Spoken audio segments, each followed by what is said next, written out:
Retornando com o nosso segundo bloco do Visão Política. E o tema hoje é a luta armada no Brasil. O nosso entrevistado é o sociólogo Cláudio Torres. Cláudio, você é um personagem vivo da história, né? E agora a gente vai passar aqui um trailer do filme Hércules 56, que é um documentário que você participou. Antes da gente passar, só por que esse nome Hércules 56?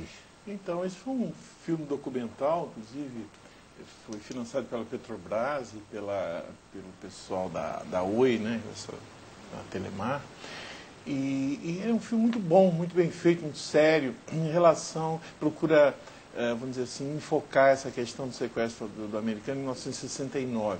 O nome Hércules 56 é porque o avião da FAB que levou os presos políticos trocados pelo embaixador era um Hércules e tinha esse número 56. Tá, ok. Então, vamos dar uma olhadinha aí nesse trailer. Eu peço a técnica que coloca aí no ponto, ok? Grupos revolucionários detiveram hoje o senhor Charles Burke Elbrick, embaixador dos Estados Unidos, levando-o para algum lugar do país onde o mantém preso. A concepção da coisa é o seguinte: sequestro capturando e trocando prisioneiro, não é um sequestro. Sequestro é você assumir um crime, você está cometendo uma ação revolucionária. Eu conversava muito com um colega de cela e ele me disse: vocês estão na lista. Primeiro que tinha tido sequestro, depois ele contou que nós estávamos na lista. E aí disseram que eu me matar, em represália pelo sequestro. Tá? Eu me preparei para morrer, sem grande alegria. Eu saio da ponta, eu estava na ponta e me agachei na ponta esquerda. Eu disse assim: vamos mostrar as algemas, rápido. Nunca nenhum embaixador de qualquer país foi sequestrado. Então o governo criou condições para isso. Se os caras não aceitassem a troca, nós executaríamos ou não o embaixador? Agora é olho por olho, dente por dente.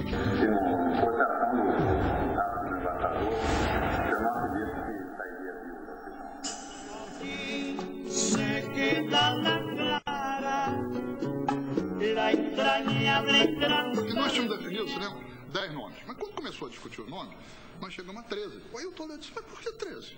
Vamos para 15. Se eles pedissem 50, saia 50. Pediram 15, saia 15.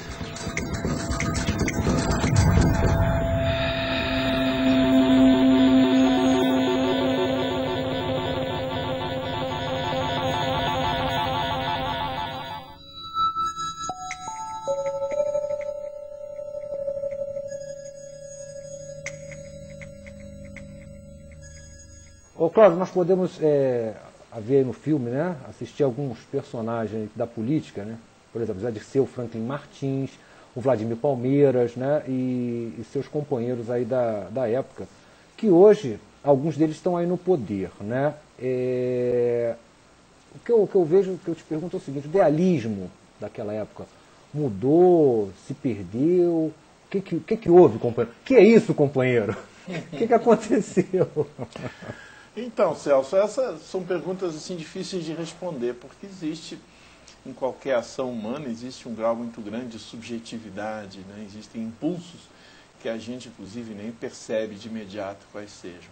No caso dessas pessoas, eu acho que não é um problema os ideais terem se perdido. Na verdade, o momento histórico é outro. Quer dizer, havia toda uma visão e um sentimento revolucionário de contestação. Os anos 60 foram anos de contestação em todo o mundo, e no Brasil também. Os anos atuais, o momento atual, não é o mesmo momento.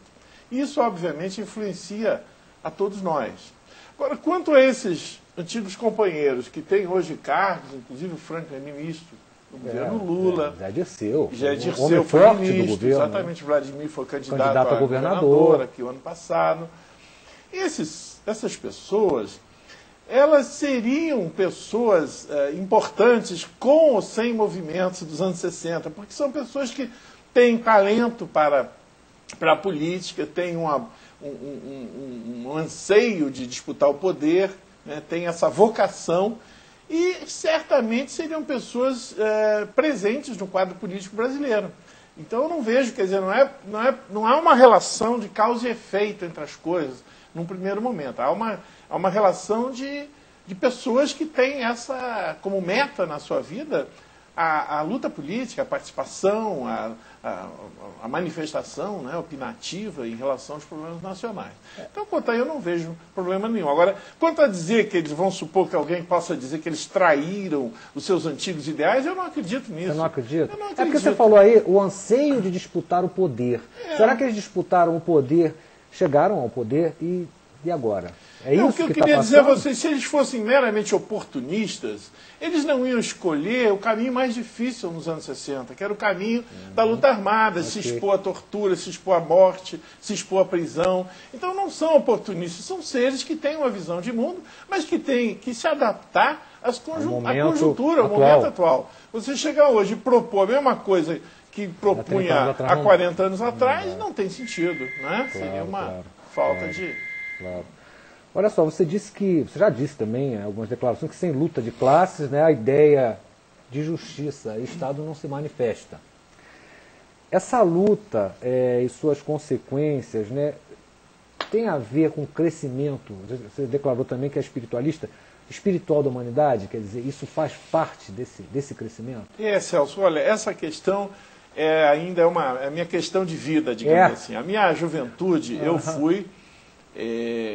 eu botei para quebrar, como se diz na gíria. Quer dizer, eu era um cara contestador, eu estava contestando o poder, em todos os níveis, o poder paterno, o poder do Estado, o poder existente. Né? Eu trabalhava nessa área da contestação. E, depois que eu fui preso, fiquei 7 anos preso, continuei com essa visão, porque na cadeia você não pode mudar de lado, não deve, pelo menos, né? Porque senão você pode se autodestruir. Foi torturado, né, Cláudio? Foi, mas só no início, na verdade. Né? Depois tem as lutas de cadeia, mas isso já é uma história. Você fala de outra história. Uma torturazinha, né? Uma barbaridade. Não é que foi uma torturazinha, é porque houve... Bom, na verdade, quando você é consciente daquilo que você está fazendo, você não se coloca na posição de vítima. Eu não sou uma vítima da ditadura. Eu sou um combatente, eu fui combatente. A ditadura, os militares combatiam num determinado sentido, eu combatia no sentido oposto. Agora, pessoalmente, eu não me sinto como vítima. Agora, a vítima da ditadura, eu acho que é o povo brasileiro. Acho que foi todas as desgraças que ocorreram, inclusive o processo de falta de... Enfim, aí já é uma questão política, eu não vou entrar. Mas eu, pessoalmente, nunca me considerei vítima. Eu acho que aquilo era uma guerra mesmo, um combate, o que não tira do governo a responsabilidade de ter matado inúmeros companheiros, de ter desaparecido com tantos outros, né? Inclusive os governos posteriores reconheceram isso e passaram, inclusive, a pagar indenização às famílias. Né?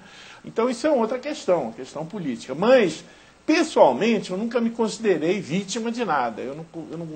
Essa postura de vítima não faz muito meu estilo. Então, mas, no entanto, eu busquei...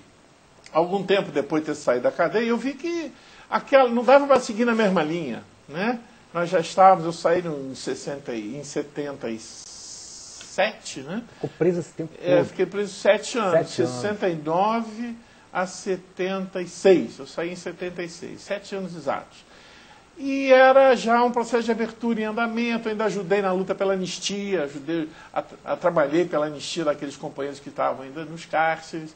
E depois, com o tempo, eu fui vendo que não era mais aquela linha. Quer dizer, não era, eu tinha uma ansiedade, uma busca muito grande pessoal. Eu queria saber, na verdade, quem sou eu, o que eu estou fazendo aqui. Isso detonou a tua virada espiritual? Foi por aí? Isso foi em torno da passagem, do início dos anos 80, eu comecei a questionar aquilo que as pessoas chamam de espiritualismo, mas o meu problema inicial não era nem espiritual, era tentar me conhecer, me autoconhecer. Por quê? Porque a minha vida no marxismo, o marxismo não prevê o autoconhecimento. O indivíduo não existe no marxismo. Existe o partido, existem as massas, luta de classe, o indivíduo é um número. E eu não queria simplesmente ser um número, eu queria me conhecer, saber quem eu era, o que eu estava fazendo aqui nesse planeta, né? Se existia realmente reencarnação, se não existia. Então essas perguntas todas eu me colocava. Meu pai era médium, meu pai era espírita, minha mãe era Rosa Cruz, meu irmão agnóstico, né? Mas, enfim, era uma família e cada um pensava uma coisa. Mas eu tinha também essa